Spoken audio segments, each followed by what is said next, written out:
Why is one multifocal patient overjoyed and another completely miserable? Same kind of lens, same promise of a life with fewer glasses. One forgets they ever needed glasses at all. The other is fighting glare and halos around every headlight, feeling like they wasted thousands of dollars and got worse for it. So what makes the difference? Is it the lens or is it something else? Here is what 25 years of doing this has shown me. These lenses have improved with every generation and the newest ones are remarkable.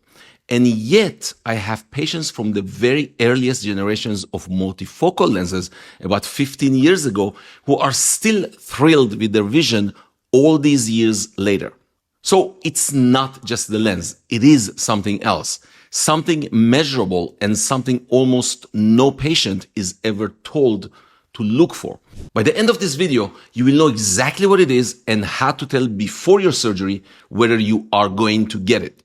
If you're over 50 and researching premium cataract surgery, this is the video that breaks down what exactly decides your results, the specific things that separate a stunning outcome from a disappointing one.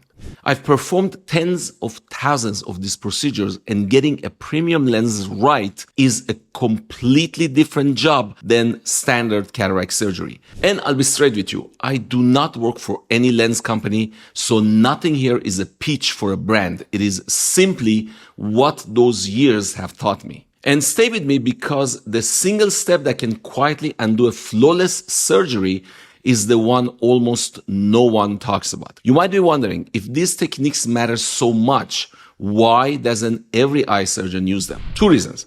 First, many practices are built on high volume standard cataract surgery. They are not built around the painstaking detail a premium lens demands.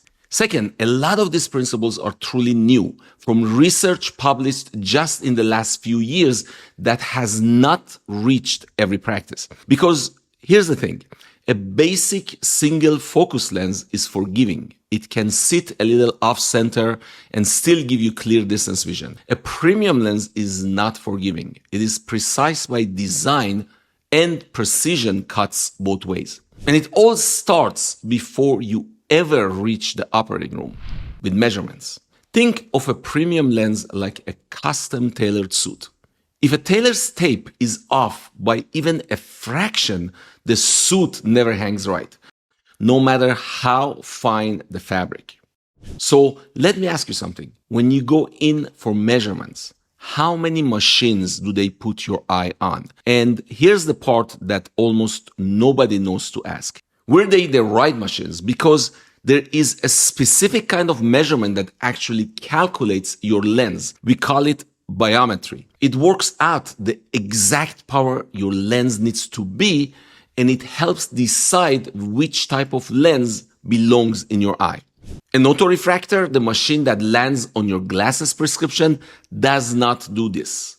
A general scan of the surface of your eye does not do this either. They measure your eye, but they do not calculate your lens. So the real question is not just how many machines. It is whether more than one true biometer measured your eye. Devices like the IOL Master 700 or the Lenstar 900 or the Argus biometer cross-checked against a 3D map of your cornea.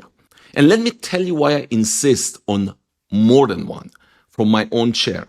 There have been cases where one biometer gave me a reading and a second machine flagged a tiny difference I never would have caught on my own.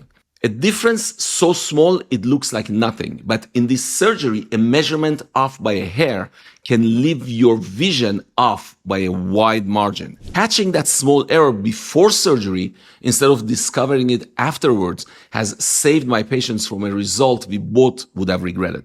When two biometers agree, my confidence is high. When they disagree, I treat that disagreement as a gift. It is a warning that I get before surgery, not after.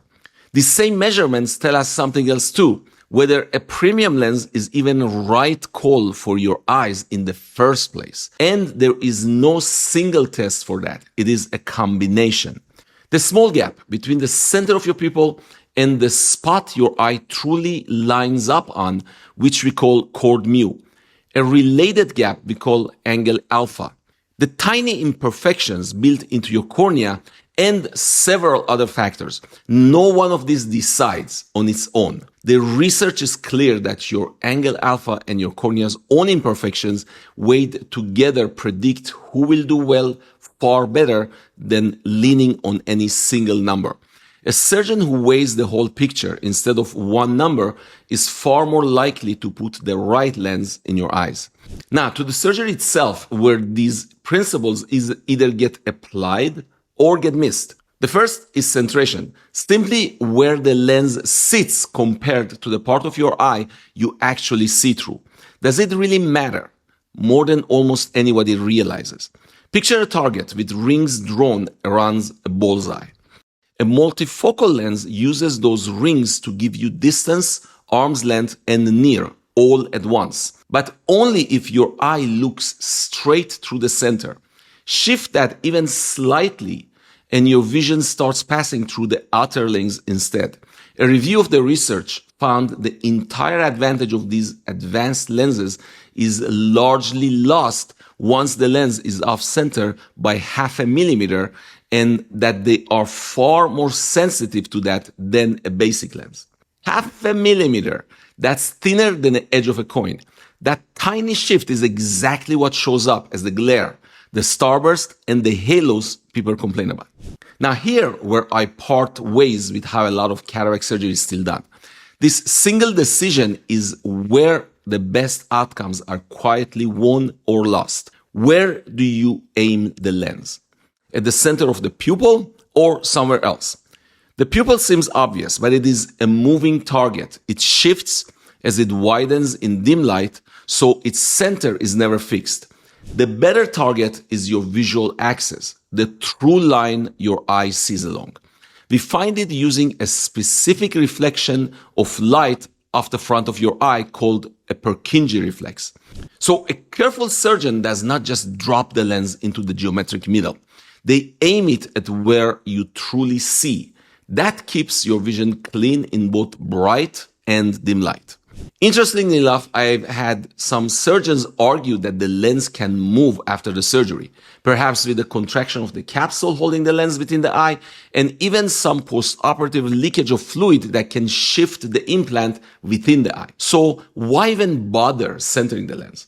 Well, it's true that the lens can move after the surgery, but most studies show that the magnitude of this movement is small and you get the best chance for a good centration despite these tiny shifts if you start with the lens well centered from the get-go. Also, these shifts are highly dependent on the surgical technique. How well was the entry wound constructed? Is it watertight? How well did the surgeon clean any cortical remnants within the capsule? These tiny cortical remnants are the main contributors to the capsular contractions after surgery. I've been asked on multiple occasions to fix multifocal lenses that left people disappointed the first time. And in many of those eyes, the surgery was clean and the lens was a good choice. It simply was not centered on the part of the eye that sees. That single detail made the whole difference. Now, if you have astigmatism, an eye shaped more like a football than a basketball, the lens also has to be rotated to the exact angle that cancels it out. A few degrees off and a good chunk of the correction is gone. Then there is how gently the surgery is done. A premium lens performs best in a calm, clear eye. Rough surgery leaves the cornea swollen and hazy for longer, and that haze blurs the very precision you paid for. The incisions matter too. They should seal themselves the moment we finish, like a trapdoor. A wound that leaks even a little can let the pressure swing and the lens shift in those critical few days. And this brings me to the last underappreciated step of all. Your lens sits inside a thin, clear pocket. In the front of that pocket, we make a round opening. Here is why it matters so much. After surgery, that pocket slowly tightens around the lens over the following weeks, like shrink wrap, pulling snug. So, does the lens move after surgery? Yes, even when it was placed perfectly. As the pocket tightens, it pulls the lens toward the center of the bag, which raises a fair question. If the healing has the final say, why does centering during the surgery matter at all?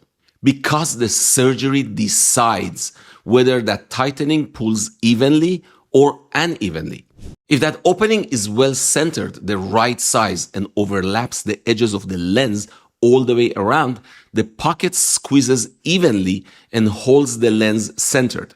If it is uneven, the pocket drags the lens off to one side as it heals, and you can lose a result that looked perfect on day one. That is exactly what the research shows.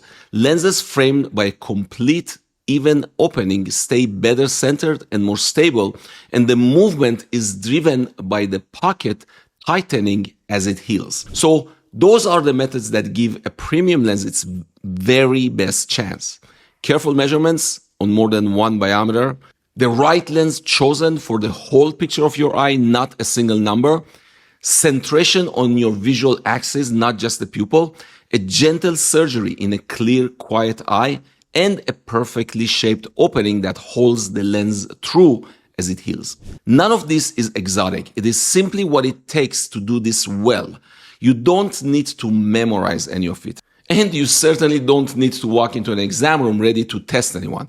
But now that you understand what goes into a great result, some of these may come up naturally and you will know exactly what they mean. Was the eye measured on more than one biometer? Was the lens centered on the visual axis? Was more than one measurement weighed before the lens was chosen? And is that lens opening shaped so to hold it centered? If this is helping you understand your eyes a little better, subscribe, because this is the kind of straight talk I share every week. Now, I want to be clear because fear is part of what brought you here. A premium lens is not a gamble. The vast majority of people who get them see beautifully and would do it again in a heartbeat. The halos and glare are not random bad luck. They could be minimized with proper planning and surgical technique. There is every reason for confidence when your eye is approached with the care and precision it deserves. Now, does it really mean that when all these steps are followed, perfect results are guaranteed? Of course not. There is still many things that we cannot fully account for. However, following these steps reduces these risks to their absolute minimum. So remember when we started, the most advanced lens in the world is only half your results. The lens is the easy part.